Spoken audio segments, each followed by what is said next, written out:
Scott Dixon, Marketing on the Run. I'm on my way to a Creative Connect meeting in Phoenix, Arizona.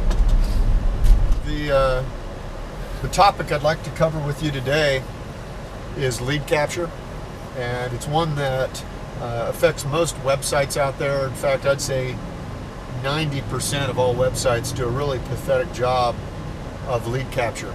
And it gets down to the basics of, why do you have a website? I mean, seriously, why do you have a website? To me, the reason you have a website is to increase business. It is where marketing begins, where advertising leaves off. It's at the point somebody arrives at that website of yours, they have transformed themselves from a suspect into a prospect, and it is time to begin marketing and time to begin selling.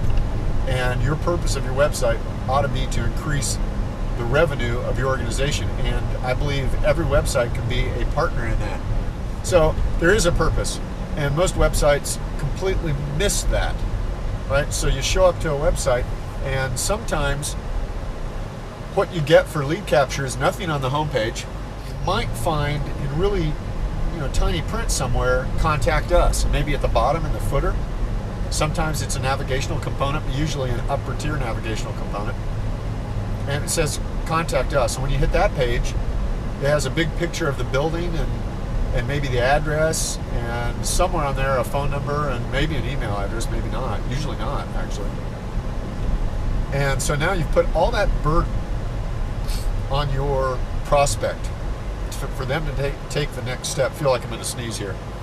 For them to take the next step and figure out what they should do, how they should start to interact with you. So it's an improper burden, and that's why you've got low conversion typically, is because they got to figure out they got to call a number. So what we generally do, at least when we were doing web development, is we would look for opportunities to make it simple for somebody to give you their contact information. It's stuff like, we have a website that we built a long time ago. It's my favorite example of this. It's called MedTech Mammography. So they specialize in mammograms, right? Well, they've got a really odd circumstance in that you can't really just come to their business and get a mammogram unless you have a script from a physician. So they've got a kind of a two-step process that they've got to get over. If you go to that site, medtechmammography.com, and I'll put this below in a little header, it'll be somewhere down here, it'll say medtechmammography.com. And what you'll notice is that there are two lead capture components on the home page, two. So if you think about that business, hard selling a mammogram is not going to work. So what we've done is we've got a application that says self-exam reminder, because nobody, whether you're a guy or a girl, we don't really want to, number one, probably find out that we've got a problem. So we tend to not do our self-exams because we just get them out of our mind, right? So that's an issue that you got to contend with. And then just remembering to do it on a monthly basis on a certain date. It's not necessarily something you put in your calendar. So we were able to, hopefully this isn't going to blind you, I've got the sun over here, looks good. So we were able to create a breast self-exam reminder, and it's essentially got two components. What's your email address? We don't need to ask for anything else. We don't need to know your name. We don't need to know anything else. And what day of the month would you like to be reminded? So two simple things. We're providing a service. We're doing something that's congruent with our brand, because we do care about breast health, and that people don't die from breast cancer, and detection is a great way to prevent that, right? So early detection, So we've got something that's congruent with our brand. We're giving you a self-exam reminder. It's simple to fill out the form and to get started. On that same page, you'll notice refer a friend. One of the things that, women have heard it a lot at this point, but it never hurts to have another person tell you when a woman turns 40, to tell her, hey, you're at the age where you probably ought to be doing an annual mammogram. And they're getting it from their doctor, but it doesn't hurt to get it from their mom or their sister or just a friend. And so we've provided that opportunity. Now, one thing that happens in that circumstance is you can say things like, it would be weird if we just sent a unsolicited email to your friend. So you can get the email address now of the sender as well as the recipient. That's a twofer, right? So we're picking up 2 email addresses for the price of 1. Anyway, so there are 2 opportunities on that page that are very subtle, that are very congruent with the brand, and that have been effective. So that's an example of lead capture right on the home page. Now I'm going to take you a little bit deeper into MedTech Mammography, since I've probably already got you on that website. What I'd like you to look at is there's also a self-exam journal. Now, while we don't maintain the information,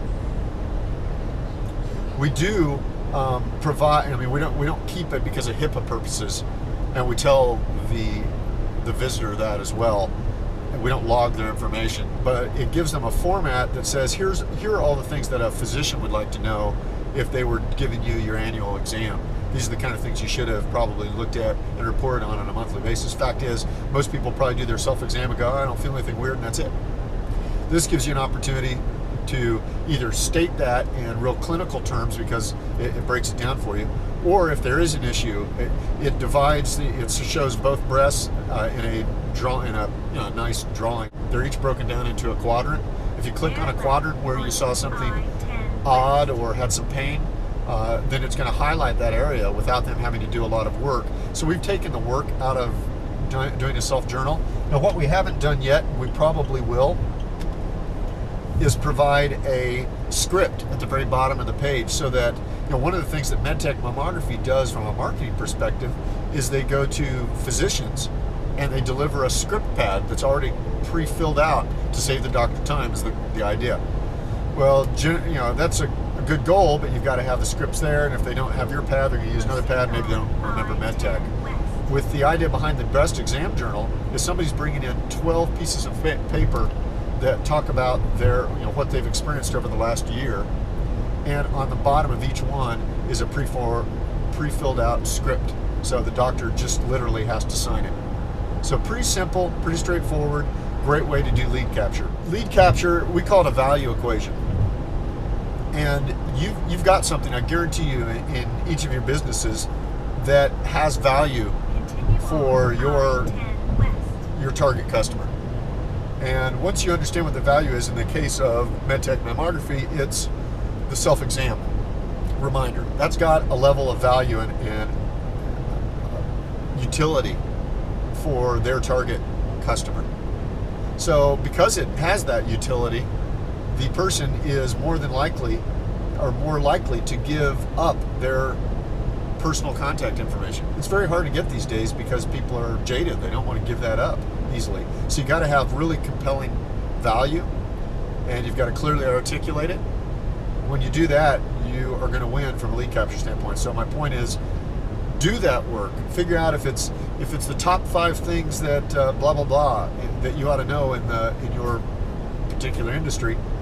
State that, but don't give it to them right away. Make them give you an email address and probably a first name, so that when you communicate with them, it makes sense. You're saying, hey John, I wanted to send you this piece of information. So I'd say first name, email address, capture that information by giving proper value. If you start doing that on the home page or a top tier page right beneath that, you're going to be surprised with how your site starts to perform, and it'll start to perform to your expectations. Then it's about tweaking and getting better at asking or communicating what value you intend to provide, and asking the question so that a greater percentage of your visitors actually provide their information. So thanks for keeping me company. I'm probably about 6 minutes away, looks like. And this has been Marketing on the Run. John Scott Dixon, tweet me.